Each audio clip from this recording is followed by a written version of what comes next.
우리 엘리야의 아름다운 찬양 감사드립니다. 하나님께서 기뻐하시면서 들으셨을 줄 믿습니다. 우리 엘리야의 찬양만큼이나 아름다운 소리를 내는 악기들이 있죠.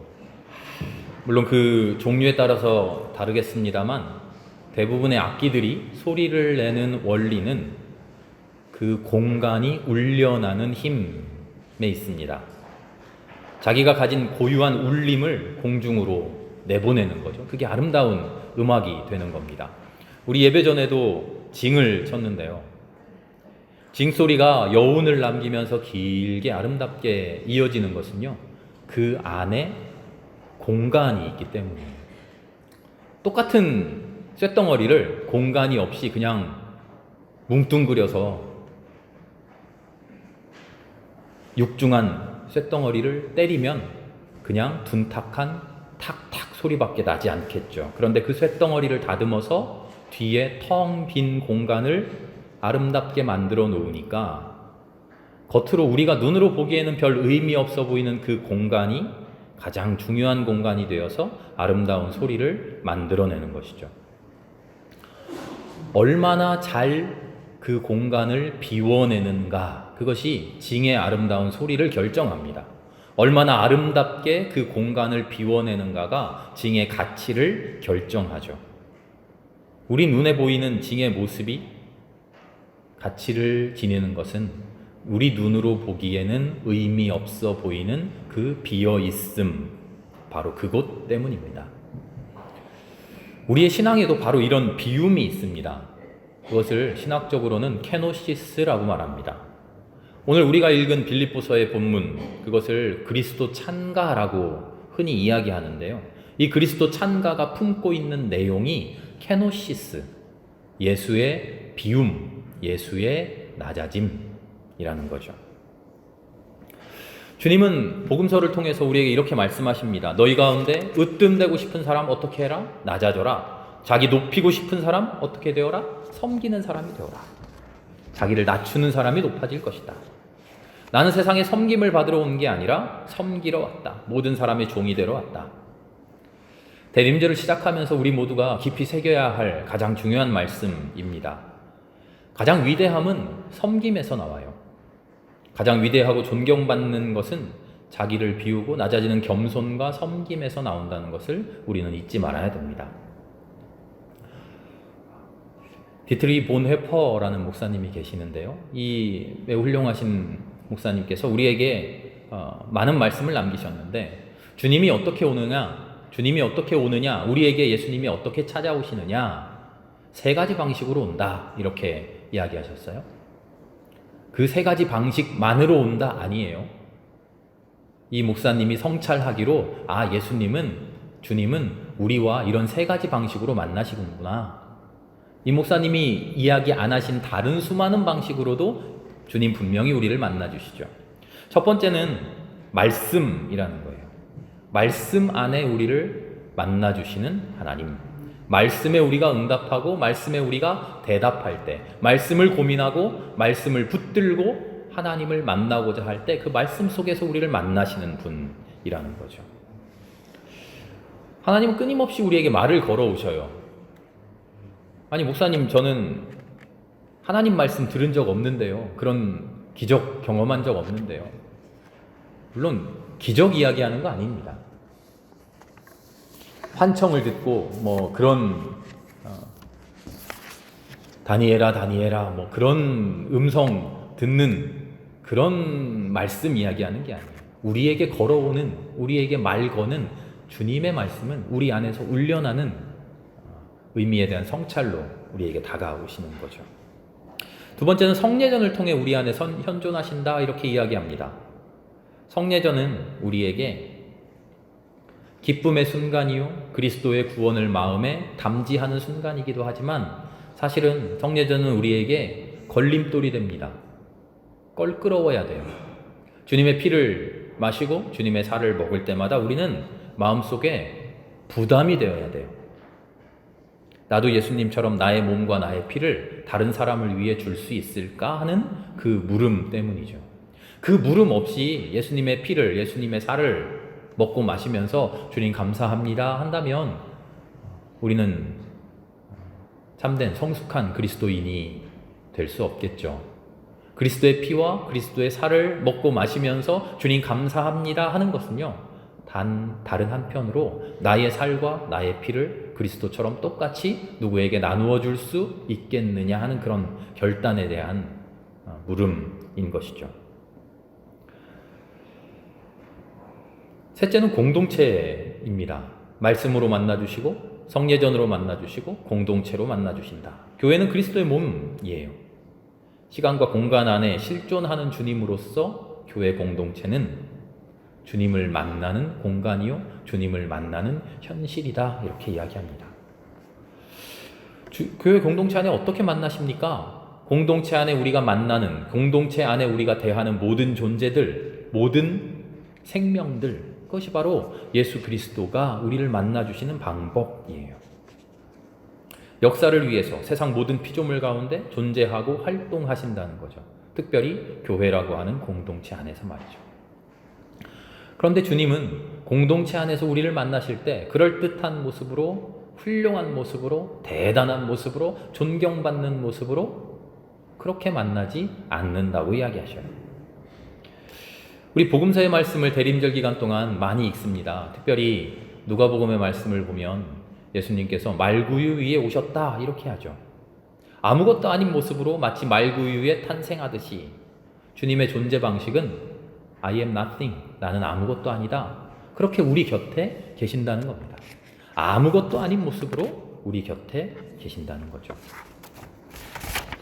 나를 위해 존재하시는 분이, 나를 구원하시는 분이 내 곁에 어떻게 있는가, 내 곁에 대단한 사람이 되어서, 내 곁에 훌륭한 사람이 되어서, 내 곁에 엄청난 사람처럼 있어서 나를 구원해주고 나를 도와주고 나를 섬겨주는가? 아니요, 그렇지 않다는 거예요.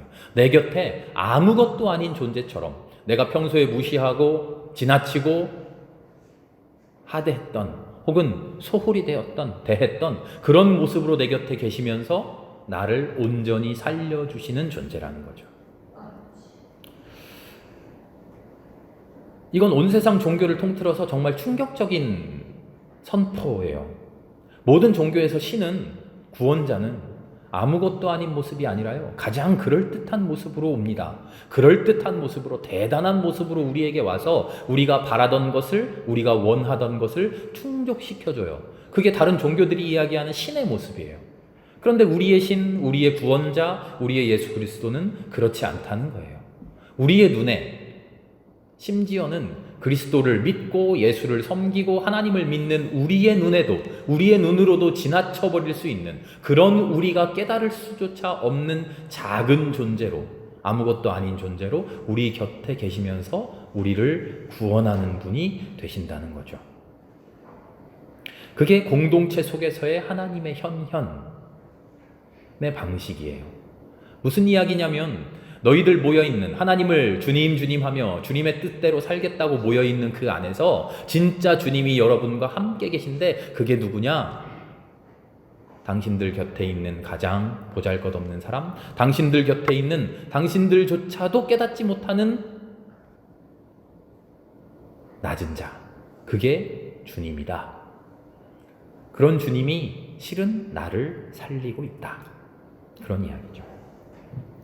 오늘 함께 읽은 빌립보서의 말씀, 그리스도 찬가라고 불리는 이 말씀이 철저하게 낮아지고 비움을 실천한 주님을 찬양하고 있습니다. 여러분 안에 이 마음을 품으십시오. 이것은 곧 그리스도 예수의 마음이기도 합니다. 마음을 품어라 라고 되어 있는 이 프로에오라는 말은요, 생각에 몰두하다, 골몰하다 이런 뜻이에요. 예수의 삶에, 예수가 보여주는 그 삶의 모습을 골똘히 생각하라는 거예요. 예수님에게 집중하면서 예수가 어떻게 살았는지, 예수가 어떤 이야기를 했는지, 그 예수의 삶이 이 세상을 어떻게 만들어가는지, 예수와 함께 살았던 사람들이 어떻게 변화해 가는지 그 예수에 집중해서 살펴보라는 거예요. 왜 우리가 예수님의 마음을 품고 예수님에게 집중해야 됩니까? 그 이유가 오늘 7절부터 설명되어 있습니다. 그는 하나님의 모습을 지니셨지만 하나님과 동등함을 당연하게 생각하지 않으셨다. 이렇게 이야기합니다. 하나님의 모습을 가졌대요. 하나님의 같은 모양이래요. 하나님의 같은 성품과 하나님의 같은 본질을 우리가 지니고 있대요. 예수가요. 심지어는 하나님과 같은 권세, 권능을 지니셨는지도 몰라요. 우리는 항상 이런 유혹 속에 있어요. 하나님과 같이 되려고 하는 속성을 가지고 있어요. 그래서 첫사람 아담과 이브도 하나님과 같이 될 수 있다라는 그 뱀의 꼬임에 넘어가지 않습니까? 세계의 패권을 쥐고 흔들는 그런 왕들이 자기를 신격화시키고, 로마 제국의 황제들이 그렇잖아요. 자기를 신격화시키고 무소불능한 그런 모습으로 되어보려고 하는 그것, 바로 신과 같이 되고자 하는 유혹 때문이죠.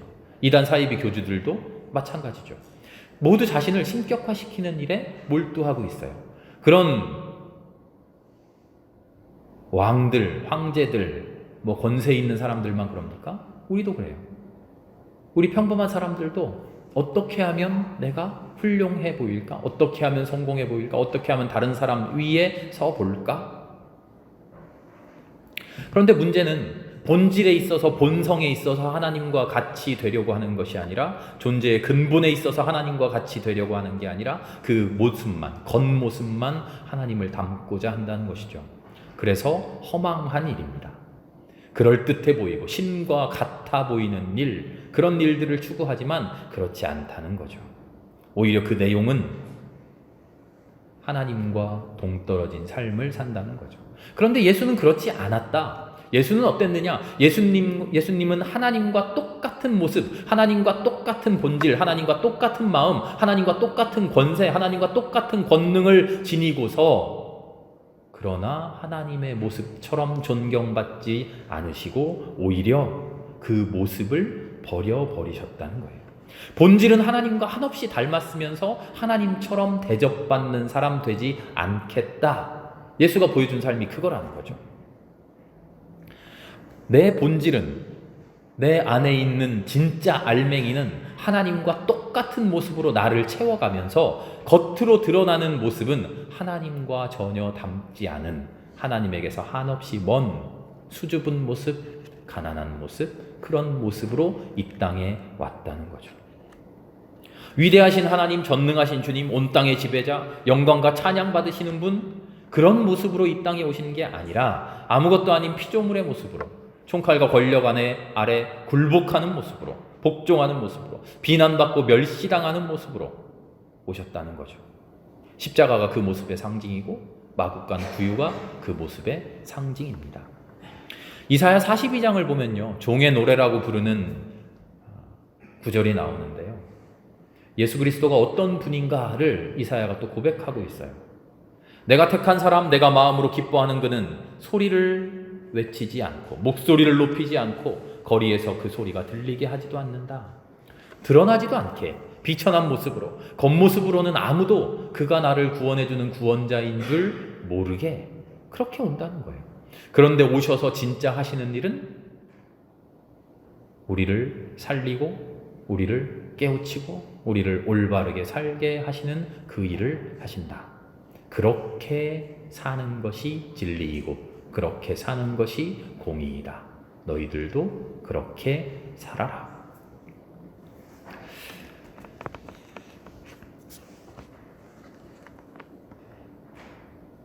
종의 모습으로 오시는데 어떻게 오십니까? 자기를 비워서 오신다 말씀하셔요. 나를 비웠다. NIV라는 영어 성경을 보니까요, made himself nothing이라고 되어 있어요.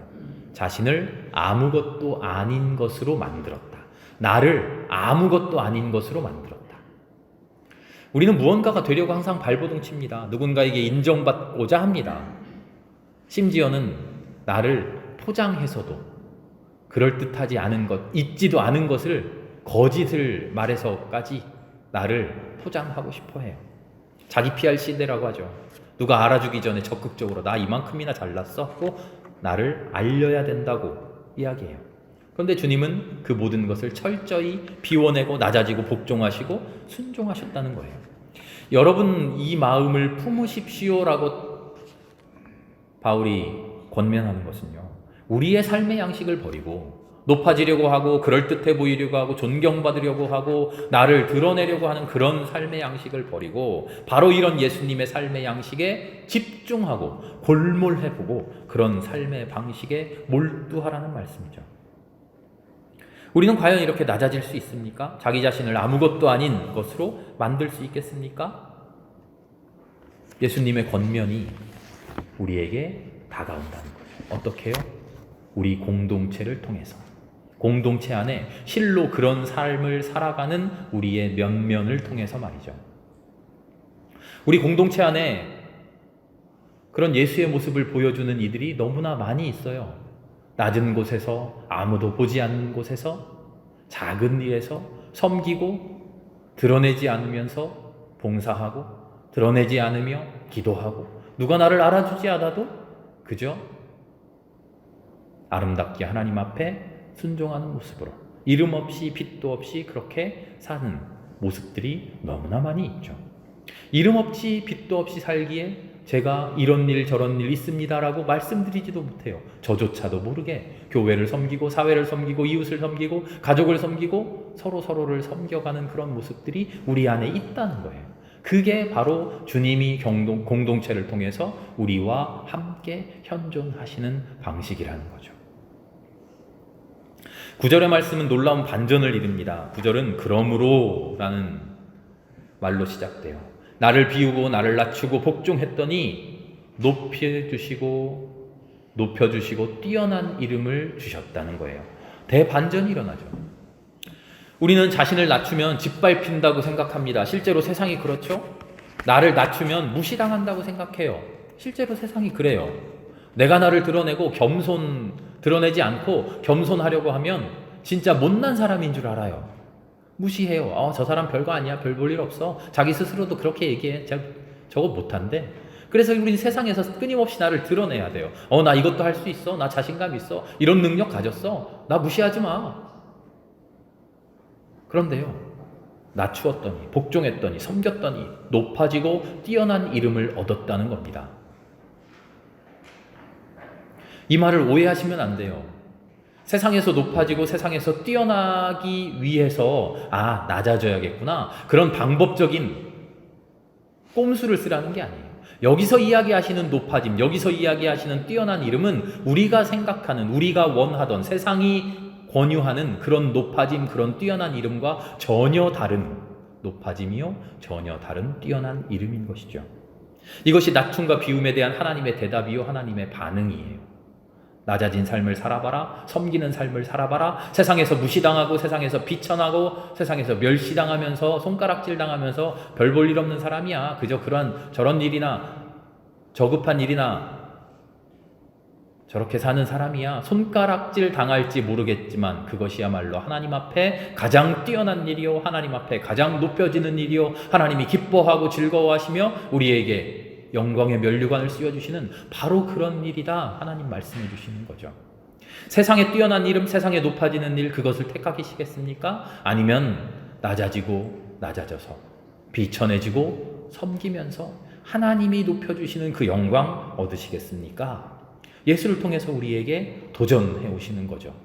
예수가 과연 그런 삶을 살았고, 예수가 과연 그런 일을 이루었고, 예수가 과연 하나님으로부터 가장 귀한 영광을 얻었습니다. 여러분이 얻고자 하는 영광 무엇입니까?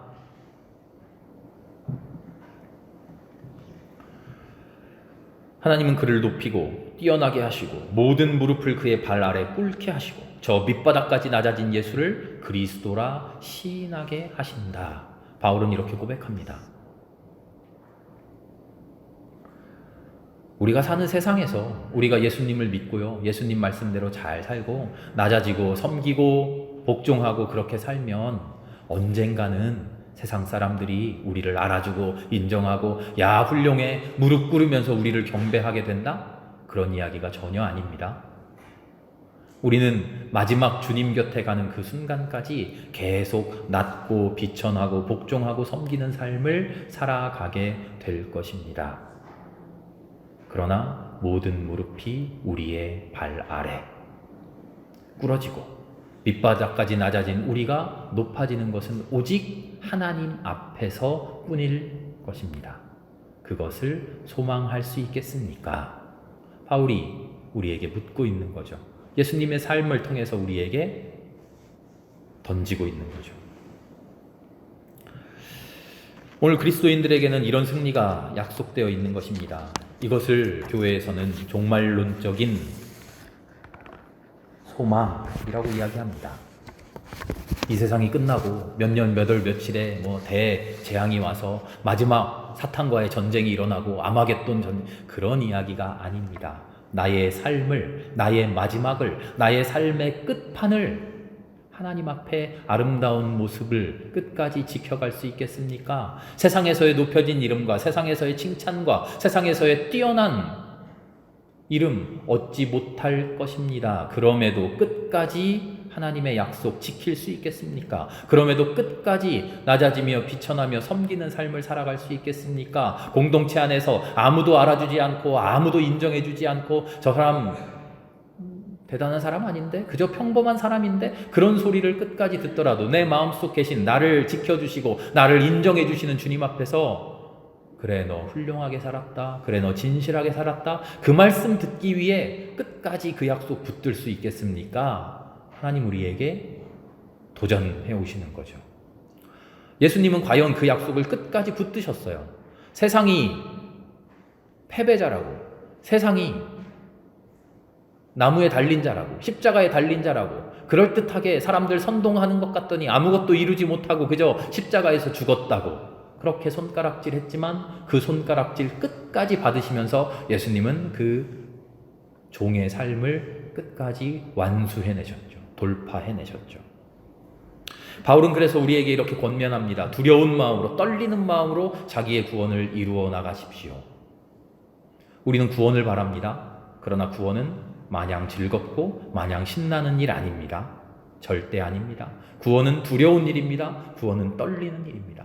낮아져야 하기 때문에 두렵습니다. 하나님의 모습이 아니라 낮고 낮은 종의 모습으로 우리 살아야 되기 때문에 수치스럽습니다. 떨립니다.